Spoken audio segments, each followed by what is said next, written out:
Bwana Godfrey Mchungwa hapa, mwana falsafa, mchambuzi wa kimataifa. Sasa bwana, kwenye siasa za kimataifa tension kubwa ipo Mashariki ya Kati. Tunafahamu kwamba Mashariki ya Kati tunasema ni eneo ambalo linachemka zaidi kwa sababu ya hizo siasa za kijiografia na mitazamo ya kiitikadi, mitazamo ya kidini, lakini zaidi sana mitazamo hiyo ya kihistoria. Na katika siku hizi tatu tumeshuhudia pale ambapo Rais Trump aliweza kuanzisha kile kinachoitwa bodi ya amani ya kuweza kushughulikia mpango wa Gaza kuweza kujenga upya, lakini vile tumeshuhudia kwamba baada ya yale maandamano ya Irani, watu wengi kufariki, na baada ya kuwa tension kubwa, Trump kuweza kutishia kuja kuondoa utawala wa Irani wa Ayatollah Khamenei, lakini tukashuhudia vile vile Irani wamejibu kwamba wao wapo tayari kwa vita. Tukamsikia kwa mfano Abbas Araghchi, waziri wa mambo ya nje wa Irani, wakasema kwamba kama wakiweza kushambuliwa basi wataenda kupiga na kulipua maslahi yote ya Marekani katika eneo la Mashariki ya Kati. Lakini jana na juzi tumeshuhudia kuna vinu vikubwa vya kijeshi vinaelekea katika eneo la Mashariki ya Kati, hususan katika maeneo ya Qatar, lakini zaidi sana katika mlango bahari wa Hormuz. Unajua mlango bahari wa Hormuz tunasema ni mahali ambapo jiografia ya kimataifa imekuwa ikiamuliwa. Kwa hiyo kuna hofu ya kutokea vita kati ya Irani pamoja na Marekani. Na tunafahamu kwa mfano nchi ya Irani imekuwa kuna vikwazo vikubwa tangu mwaka 1979. Kuna yale ambayo yanaitwa mapinduzi ya Kiislamu ambayo yaliongozwa na Ayatollah Ruhollah Khomeini ambaye aliweza kuondoa utawala wa Shah. Kwa hiyo kwa muda mrefu ukitazama, Marekani amekuwa anajaribu kufanya regime change katika nchi ya Irani. Lakini sasa ukitazama katika tension ambayo inaendelea Mashariki ya Kati, tumeshuhudia kwa mfano nchi ya Saudia, nchi ya Qatar wamesema wazi kabisa kwamba wao hawapo tayari angalau kuweza kutumika kuhakikisha kwamba Marekani anaweza kuishambulia Irani. Kwa hiyo hii inaongeza migogoro ya kijiografia na tension kubwa Mashariki ya Kati, kwa sababu nafahamu kwa mfano katika mlango bahari wa Hormuz takriban 20% ya mafuta yote duniani yanapita pale kila siku. Kwa hiyo uchumi wa kimataifa ambao unajulikana kama petrodola umekuwa ukitegemea jiografia ya Irani, lakini hususan katika mlango bahari wa Hormuz. Lakini hoja la kujiuliza hapa ni kwamba je, Marekani anataka nini katika eneo la Mashariki ya Kati, hususan katika nchi ya Irani?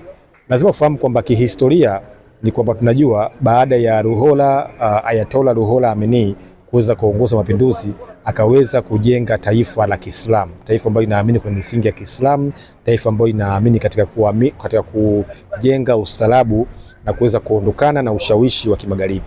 Lakini kuna siasa za Mashariki ya Kati, Irani amekuwa akijaribu kufanya kitu ambacho tunaita proxy. Yani proxy ni mashirika au makundi ambayo yamekuwa yakipigana kwa kimkakati dhidi ya kuweza kulinda mataifa mengine. Na hapa namaanisha kwa mfano kikundi cha Hamas ambacho kwa mtazamo wa Kimarekani na Israeli unasema kwamba ni kundi cha kigaidi, kuanzia Hezbollah kule Lebanon unasema kwamba ni kundi cha kigaidi, lakini ukienda kule Yemen katika wale waasi wa Houthi ambao Israeli amekuwa anasema kwamba Iran amekuwa akiunga mkono.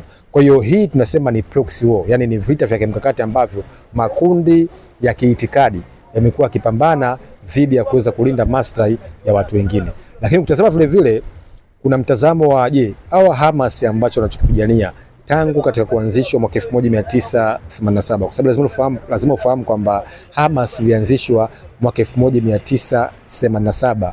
Kuna kitu kule Mashariki ya Kati hususan katika eneo la Palestina kilikuwa kinaitwa Intifada. Intifada kilikuwa kipindi ambapo wananchi wa Palestina hususan wa Palestina katika wakazi wa Gaza na West Bank walikuwa wanapinga ukandamizaji na ukaliaji wa mabavu wa Wayahudi katika maeneo yao ya kihistoria. Kwa hiyo ukatokea wanasema ni mlipuko wa Intifada mwaka 1987. Lakini kuna baadhi ya wasomi wanasema wazi kabisa kwamba Hamas walikuwa wakiungwa mkono na Israeli miaka ile ya 80 kwa lengo kuhakikisha kwamba wanaweza kupewa fedha na kuweza kurudisha nyuma harakati ambazo zilikuwa zinajulikana kama PLO, Palestina Liberation Organization, ambazo zilikuwa zinaongozwa na Yasser Arafat. Tukashuhudia kwa mfano mwaka 2000 kipindi kile waziri mkuu wa Israeli anaitwa Ariel Sharon, ambaye huyu mkitazama aliweza kuwaprovoke wa Palestina, akaenda kwenye maeneo matakatifu ya Palestina, akaingia na mbwa mpaka msikitini, ikatokea second intifada ya mwaka 2000, lakini mpaka mwaka 2007 tukashuhudia Ismail Haniyeh, huyu kiongozi ambaye alifariki au aliuliwa kwa bomu la kutegwa kule Tehran, aliweza kushinda uchaguzi. Na hapo sasa ndio inakuonyesha kwamba baada ya Hamas kushinda uchaguzi na baada ya matokeo kupinduliwa, tukashuhudia kwamba Hamas wakaweza kuweka nguvu katika eneo la Gaza. Kwa hiyo Gaza ambao unaona leo ni matokeo ya uchaguzi mwaka 2007 ambapo uliweza kuwasaidia Hamas kuweza kushinda kile ambacho kinachoitwa Mandate of Palestine au almaarufu kwamba mamlaka ya Palestina. Kwa mamlaka ya Palestina almaarufu kama PA imekuwa ikiongozwa na Fatah chini ya Mahmoud Abbas ambaye tangu mwaka 2004 hajaweza kufanya uchaguzi mpaka leo. Kwa hiyo hawa wa Iran wamekuwa wakijaribu kuwasupport na kuunga mkono wapiganaji wa Hamas, wapiganaji wa Hezbollah.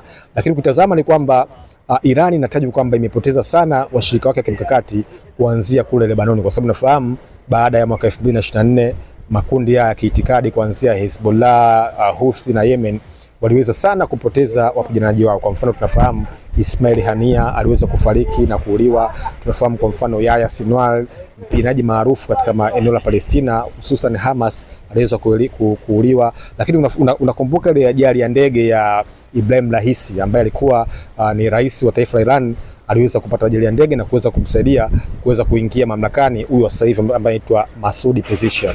Kwa hiyo Iran ukitazama imekuwa ikijaribu imekuwa ikihujumiwa na makundi ya Mossad, makundi ya Shin Bet, makundi ya Ahmadi ambayo tunasema haya ni makundi ya kimkakati ambayo yameanzishwa kuhakikisha kwamba wanaweza kuangalia mustakabali mzima wa watu wa Palestina, lakini zaidi sana katika watu wa Gaza. Kwa hiyo kihistoria unaona kabisa kwamba bado Israel imekuwa ikiona Iran kama ni tishio la kiusalama dhidi ya uwepo wako. Na lazima ufahamu kwamba taifa la Israeli limeanzishwa kimkakati tangu mwaka 1947 kwa kile kinachoitwa two state solution, lakini mwaka 1948 yule ambaye alikuwa anaitwa David Ben Gurion, waziri mkuu wa kwanza wa Israeli, tarehe 15 Mei akaweza kutangaza uanzishwaji wa taifa la Palestina. Kwa hiyo ukitazama ni kwamba jiografia Mashariki ya Kati imekuwa na mivutano. Sasa je, hizi harakati za Marekani kupeleka mabomu fighter jet kwa mfano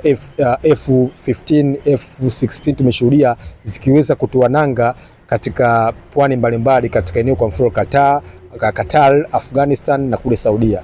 Je, inaweza kupelekea tension kubwa kati ya Iran na Marekani? Lakini vile tumeshuhudia leo, nimeona taarifa kwamba huyu ambaye anaitwa Ayatollah Khamenei, supreme leader, inatajwa kwamba ameweza kujificha kwenye maandaki wa kile kinachoitwa kwamba amekuwa akiogopwa kulengwa au kushambuliwa katika kushtukiza na majeshi ya Marekani. Lakini hii inakuja baada ya ambapo Marekani kuweza Trump kuweza kuanzisha bodi ya amani. Hebu fikiria, anaanzisha bodi ya amani afu wakati huo anataka kuishambulia Iran. Kwa hiyo unaweza kabisa kwamba hawa ni watu ambao wamekuwa wakichagua mahali pa kuona uovu. Kimsingi ni kwamba imekuwa ni taarifa kubwa sana ambayo imekuwa ikitishia uwepo wa siasa za kijiografia katika eneo la Mashariki ya Kati. Kwa hiyo tunaendelea kufuatilia na of course nitakuwa katika uchambuzi wa vipindi mbalimbali kuanzia pale East Africa Radio katika Super Breakfast na vipindi mbalimbali kuanzia online channel wanangu wale ambao mnaniokoteshaga. Tutakuwa pamoja kuhakikisha kwamba tunaweza kuchambua swala hili la Iran. Lakini kutazama kama vita ya Iran na Marekani itatokea,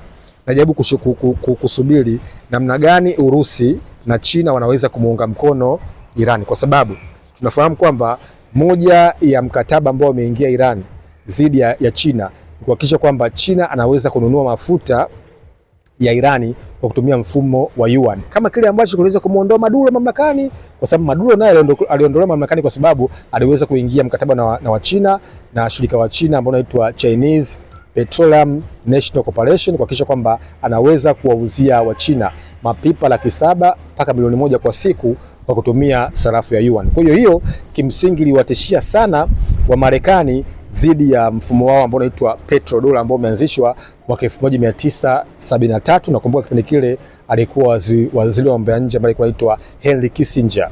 Huyu anatajwa kwamba ni waziri wa mambo ya nje ambaye ameweza kuisaidia sana kuweza kuijenga Marekani, hususan katika kipindi cha vita baridi kati ya Usovieti, USSR pamoja na Marekani na washirika wake. Kwa hiyo kwa kweli mzozo wa Mashariki ya Kati ni mzozo wa kihistoria, lakini unatajwa kwamba unaweza kupelekea sana, cha kwanza, hasara za kiuchumi. Unafahamu mfumo wa kimataifa wa kiuchumi umekuwa kiutegemea mafuta katika uzalishaji, katika usafirishaji, katika kuuza bidhaa. Kwa hiyo mafuta yakipanda, maana ni kwamba inaweza kupelekea tishio kubwa la recession, tunasema mdororo wa kiuchumi duniani, lakini zaidi sana unaweza kupelekea machafuko makubwa katika eneo Mashariki ya Kati. Na Iran amesema wazi kabisa kwamba akishambuliwa, akigusa, anaenda kulipua maslahi ya Marekani.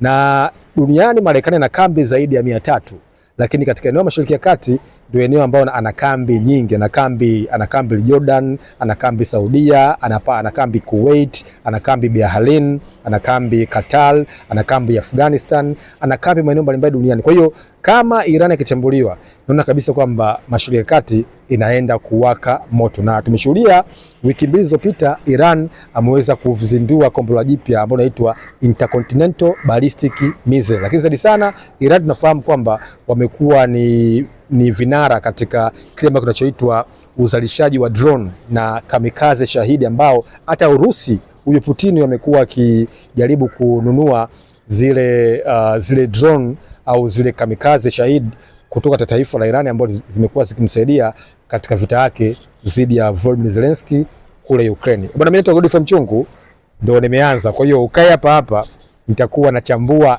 kila kitu ambacho kitatokea katika eneo Mashariki ya Kati.